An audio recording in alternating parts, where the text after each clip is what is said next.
유정복 시장 운영 어떻게 하고 있는지 어떻게 생각하시는지. 잘하고 있다가 28.6, 아주 잘하고 있다가 12.7입니다. 잘 못한다 20.3, 아주 잘못하고 있다 17.9, 잘 모르겠다가 20.6입니다. 자, 그렇다면 인천시의 기억에 남는 정책은 잘 모르겠다가 53.1, 경기도보다는 떨어지지만 절반 이상의 인천 시민들이 잘 모르겠다. 하지만 좀 눈에 띄는 게 있죠. 재외동포청 유치가 20.6. 이건 정책이라기보다는 성과인데 20.6% 재외동포청 유치에 대해서 아주 긍정적으로 기억들을 하시는 것 같습니다. 자, 그 다음이 6809 랜드마크 사업이고요. 그 다음이 제물포 르네상스, 뉴 홍콩시티 등 야심차게 내세우고 있는 앞으로 공약 정책입니다. 기타가 6.4입니다. 자, 유정복 시장이 이끄는 시정에 대해서 긍정평가가 높은 곳이 전통적으로 민주당 텃밭인 일권역, 계양 부평이었다는 게 지금 눈에 띄는 그런 내용인데, 이종훈 평론가님, 이 지역의 여론이 좀 바뀌고 있다는 겁니까? 어떻게 봐야 될까요? 글쎄, 뭐 이번 한 번의 조사로 꼭 네. 그렇게 우리가 이제 봐야 될지는 모르겠어요. 예. 더군다나 이제 계양 같은 경우에는 계양 의뢰, 뭐 이재명 대표 자기 지역구이기도 하기 때문에 사실은 굉장히 민주당 영향력이 이제 강한 곳, 그렇죠. 지지도가 높은 곳 이런 곳인데 의외로 이제 그쪽에서 이런 결과가 나와서 민주당 쪽에서도 뭐 이게 뭐지 아마 네. 굉장히 원인 분석을 좀 많이 할 것 같은데요. 어찌됐건 그 유정복 시장 같은 경우에는 본인이 공약한 거 약속을 지켰다라고 하는 것 첫 네. 번째 약속이긴 해요. 네. 재외동포청 유치. 그렇죠. 근데 그거에 일단 성공했다라는 거예요. 사실은 이제 외교통상부는 재외동포청을 서울에 두길 원했거든요.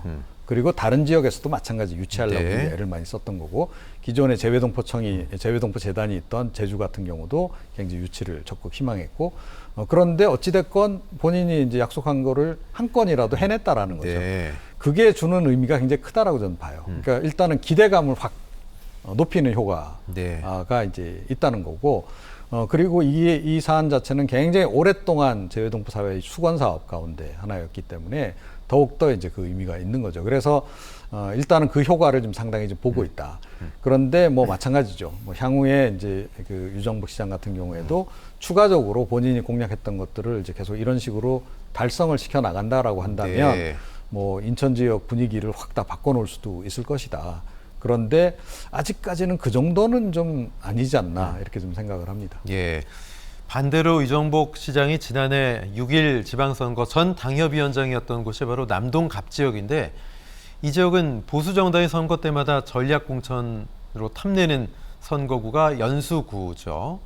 또 이들 지역이 포함된 이권역, 남동, 연수, 미추홀 이 벨트에선 오히려 유 시장에 대한 부정평가가 좀 높았다라는 게 또 좀 의외였어요. 네, 그러니까 기본적으로 정치적인 그러니까 지방자치단체장, 물론 뭐 정치적으로 자기가 네. 민주당을 지지하냐, 국민의힘을 지지하냐에 따라서 다르게 거기에 맞게 투표를 할 수도 있고, 아니면 지지도를 표현할 수도 있겠지만, 반대로 얘기하면 지방자치단체장들의 어떤 실적 이런 부분에 있어서는 그거 관계없이 정말 네. 본인들이 생각할 때 이건 잘한 일이야. 뭐 재외동포청을 인천에 유치한 거, 이건 뭐 긍정적으로 평가할 수 있는 그렇죠. 거잖아요. 그런 반응인 것 같아요. 이게 뭐 정치적인 색깔과 직접적 연관이 있다고 보지 않고, 지방자치단체장은 지역을 위해서 열심히 일하면 네. 거기에 더 긍정적으로 평가하고, 아니면 뭐 좀 부정적으로 평가하고 이런 게 있을 수 있다고 보기 때문에, 이게 특별히 뭐 보수 진영을 지지하는 사람들이라고 해서 무조건 지지를 하고 뭐 반대로 아니고 이런 건 좀 아닌 것 같습니다. 대통령이나 뭐 여야다 지도자들에 대해서는 그렇게 할 수 있겠지만, 기본적으로 네. 지방자치단체에 있어서는 본인의 지역에 어느 정도 도움을 주느냐 하는 부분이 영향을 미치는 게 아닌가 이렇게 생각합니다. 네, 그렇다면 인천 시민들은 내년 총선에서 어느 당 후보의 힘을 실어줄 계획일까요? 자, 총선 관련 공감 의견 역시 정부 견제를 위해서 야당 후보 당선에 표를 주겠다 47.7, 정부에 힘을 싣기 위해서 여당 후보를 밀겠다 36.2입니다. 자, 이쯤 되면 인천 시민들 윤석열 정부 견제 심판을 위해서 야당 후보를 택할 것이다 라고 지금까지는 민의가 모이고 있는 것 같은데, 인천이 교수님 예. 뭐 전국 선거의 바로미터는 건 아니겠습니까? 뭐 그렇게 보여져요. 어떻게 보세요? 그러니까 지금까지 늘 그래 왔죠. 인천이 바로미터가 됐는데 지금 보시는 것처럼 똑같아요. 경기도도 그렇고 인천도 그렇고 야당을 지지하겠다는 쪽이 훨씬 많아요. 이건 네. 아까도 뭐 이종훈 평론가 말씀하셨지만 정권 심판이라고 하는 프레임이 강하게 작동하고 있는 거거든요. 그러니까 지방자치단체장에 대한 평가와 이 정권 심판에 대한 평가는 좀 더 다르다는 개념이라고 보는 거예요. 네. 그만큼 윤석열 정부에 대해 실망한 시민들과 국민들이 많다는 걸 저는 네. 단적으로 보여주는 사례라고 생각하거든요. 예. 그러니까 이번 총선은 결국 정권 심판론이 강하게 작동하는 그런 선거가 될 가능성이 높다는 걸 보여주는 결과라고 생각합니다. 네. 이종훈 평론가께서는 인천 지역의 전략, 여야 어떻게 가야 된다고 보세요? 네. 그러니까 지금 사실은 이제 인천 지역이 전체적으로 보면 이제 캐스팅 보트 그쵸. 역할을 하는 이제 그 네네. 결과가 이제 그렇게 많이 나와요. 그런데 내부적으로 들어가면 지역별로 상당히 또 결이 좀 다릅니다. 네. 그래서 예를 들어 뭐 강화 같은 경우는 전통적으로 보수 성향이 그쵸. 이제 강하다든가 또 이제 약간 신도시권 최근에 아파트가 많이 들어서고 젊은 층들이 많이 유입된 곳은 뭐 진보성이 강하다든가. 연수도 송도가 다르고 또 구도심이 다르고요. 그렇죠. 바로 그렇거든요. 굉장히 예, 예. 복잡해요. 그래서 뭐라고 딱 이렇게 우리가 이야기할 수는 없는데, 예. 하여튼 그 여야 입장에서는 일단은 기본적으로 본인들이 유리한 지역은 반드시 확보하려고 할 것이고, 네네.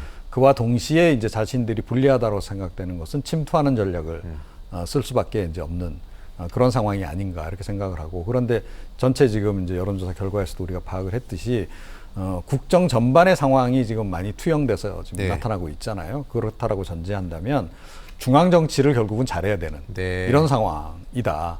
뭐 지역 이제 이슈도 굉장히 중요하지만 현재는 좀 그런 게 아닌가 이렇게 생각합니다.